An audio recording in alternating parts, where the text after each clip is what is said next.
winter storm for a winter soldier. Very fitting for a mountain man teaching winter survival to pass a week that brought a 100-year snowstorm. Thank you, Kathy, for making the travel all the way down here from Boston during a pandemic into a winter-ravaged wonderland of Austin, Texas, without running water. But thank you for being here for your uncle and our family. Brenda, happy birthday.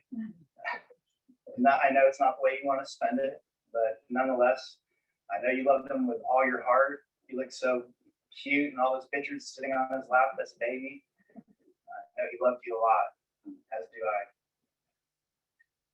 Linda, I wish you could be here today. Your selflessness and taking care of mom and not being able to be here, I know is tough for you, but I thank you for your courage, your dedication to our family. Wendy, Jeff, Laurie, the kids, thank you for sharing good times with Dad, enriching his life when it mattered. My dad was my hero, American hero for sure. Being descendants of colonial Americans, the McAdams family has lived in New England since the middle 1750s, which is really astonishing to have that type of lineage from my father and being born to a first-generation immigrant. My dad was a letterman in cross country and baseball, but he was a hunter by nature, and he also was a hunter by necessity. So had McAdams not been his name, I think Hunter would have been a fitting one. After joining the Air Force, Dad was quickly assigned to the military intel community based on his ASVAB testing. He was off the charts. Dad received the Presidential Unit Citation for his efforts prior to the Cuban Missile Crisis, and that was part of his early on intel jobs, is to keep eyes on the sky. But once the Vietnam War was part of once the Vietnam War started, he was part of Operation Ranch Hand. That was a really nice special operations group that helped defoliate and find enemy combatants and their supply lines. He also did a lot of cool things in airplanes, like sticking out of the back of a cargo bay at 10,000 feet, trying to catch satellite film cartridges connected to parachutes. And if you think about it, somebody dangling that high, that fast with a hook, trying to catch a parachute out of the air, that's a very courageous job that he had. But his two greatest combat missions were to locate enemy POW camps in occupied territory. It's a long-range reconnaissance patrol. It's very risky work. You're about miles away from any type of support, friendly fire to help, supply lines. But that's something that he was extremely proud of. And he was able to be part of the 173rd Airborne Brigade.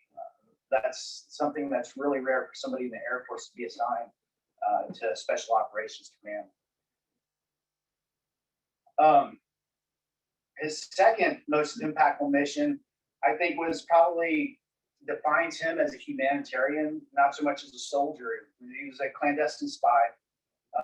He had to find collaborators, Vietnamese collaborators that helped the U.S.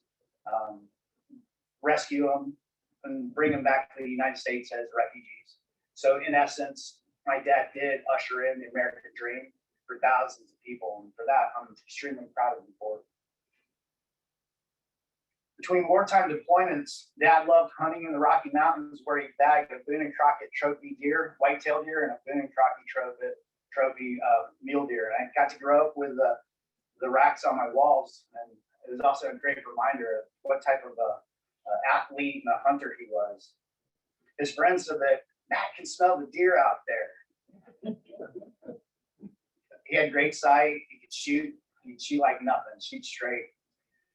3 to 5 hours stalking, that was his style of hunting. During peace after war, Dad became commandant of the NCO Leadership Academy in Hawaii. While in Hawaii, Dad was also a pioneer user of the first computer network system called AlohaNet, working with the University of Hawaii and DARPA. He would later put this experience into action as Director of Training and Development, where he built distance learning programs at various institutions, government and university institutions. In 1980, we moved back to the mainland, where he was reunited with Aunt Marion, Uncle Don, Uncle Merton, and those were his family of origin. And it was a real nice reuniting for us as well as kids, because we got to see other family, which was astonishing for us at that time. Growing up, Dad's home life was less than stable. It came with many challenges. But after joining the Air Force, he found a brotherhood and eventually started his own family, where we lived together until 1987. Shortly afterwards, Dad transformed, and then he moved to Virginia, where he met the love of his life, Eva Maria Garza. Shortly afterwards, became married. And today, this is how his story ends. By finally finding his match in life, being part of a small community and a large loving family, his quest for life, love, stability, family, and grandchildren are finally in the bag. He hit his bag limit. His life was full. He got his trophy wife. I love you, Eva. Thank you for being there for him. Thank you for being his number one. My hat's off to Tobias and Gar's family. Thank you for accepting him into your family as one of your own. I mean, that was his dream. So thank you for giving him his dream late in life when it counts the most. Rest in peace, Dad. I love you. And aloha.